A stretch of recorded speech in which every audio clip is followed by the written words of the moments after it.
You know, I had a prepared speech. It's in my pocket here. But you know what? Seeing the enthusiasm, the dedication of all of you out here and what you do, oh, it makes me feel so good. I got to give this one a heart. And that's what it's going to be for me. We, all of us in this room, in one way or another, are been affected by cancer. There are people in here who I know who are currently battling cancer. I'm sure everyone in here has had a loved one or somebody they know that has cancer. Mine is a story that, and if I get emotional, I'm sorry, but you have to. But 10 years ago this month, when I was working, I had to stop, and I thought I had a hernia in my left leg. And I went over at lunchtime and came to St. E's, and they looked at it, and there was a growth there, and nobody knew what it was. The initial reaction from a doctor was that I had a form of gangrene, and said he had to operate on me within an hour or I'd be dead. So I went down, had this removed, took a couple of weeks to figure out that it was cancer, and it took a couple more weeks to figure out it was what they call epithelioid sarcoma. And that's what I have, and that's what I still have, and what I'm still battling. Less than 5% of all cancers are sarcomas, and less than 1/10 of 1% are epithelioid sarcoma.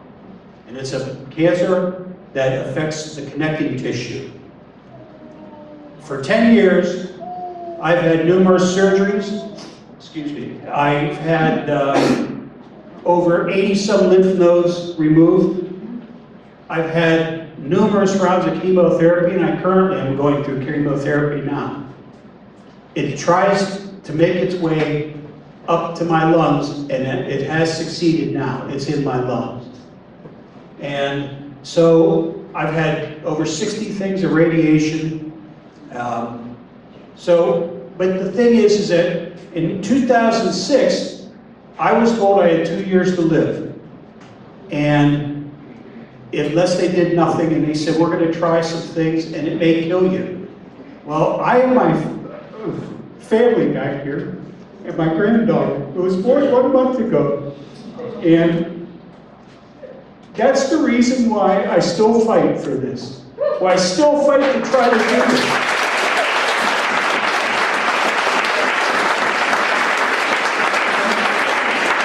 And I know some of you are sitting here going, what's this 55-year-old guy with all these bracelets on? What do they mean? Well, they mean everything to me. These are like different LiveStrong bands for like cure sarcoma, for a friend of mine who had brain cancer, who's survived so far, so I keep that on my right wrist. And I have one for a dog named Effie, when I was in a hospital one time, that was abused and they found a home for her.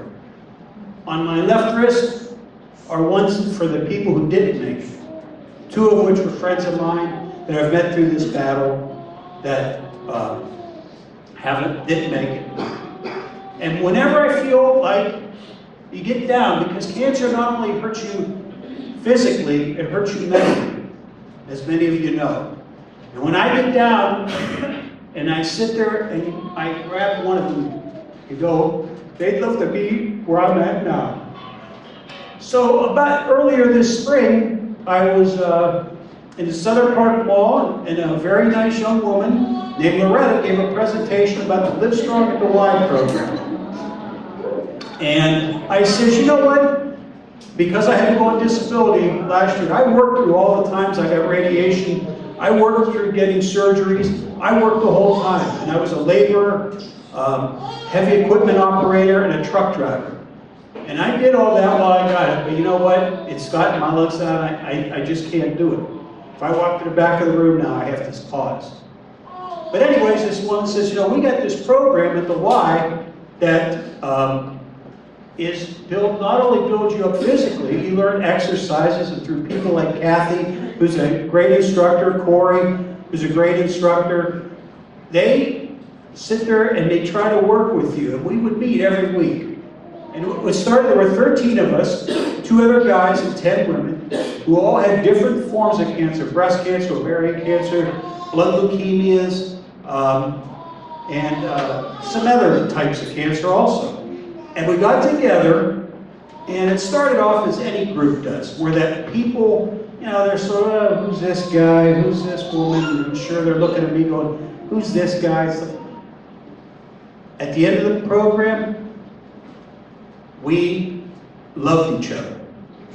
They always say, there's a famous saying that goes on that says, you know, you could choose your friends, but you can't choose your family. Well, I'm going to say this. Not only did I choose my friends, I chose my family.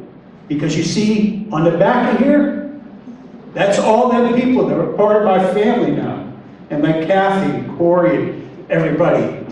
These people here would do anything to be the last people that ever have to take this class. But through your dedication, generosity, and by your getting the word out, please do what you can to keep this program going. And that's what we need. Because I'm telling you what, every single one of these people would love for that. And I've told my family this. There's a few things that when I pass on that I want next to me. And one of them is a picture of my family and everybody. One is my Notre Dame helmet signed by Rudy, the actual Rudy, which Rudy was on today. You don't watch football, you watch Rudy. And this shirt, because this means the world to me. This is my family. I'm sorry to take up so much of your time. Thank you and God bless you, and keep this program going.